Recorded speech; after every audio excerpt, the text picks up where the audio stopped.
Imagine a world ancient and vast, teeming with life. Now picture a creature, silent and swift, dominating these primeval waters. Yes, we're talking about sharks, my friends.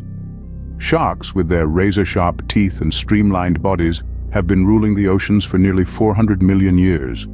Pause here and let that sink in. 400 million years. That's 50 million years before the first trees began to sprout. The towering oaks, the sprawling pines, the majestic sequoias.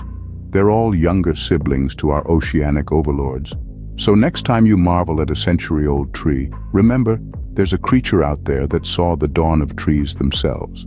Sharks, the ancient rulers of the deep, older than trees and still going strong.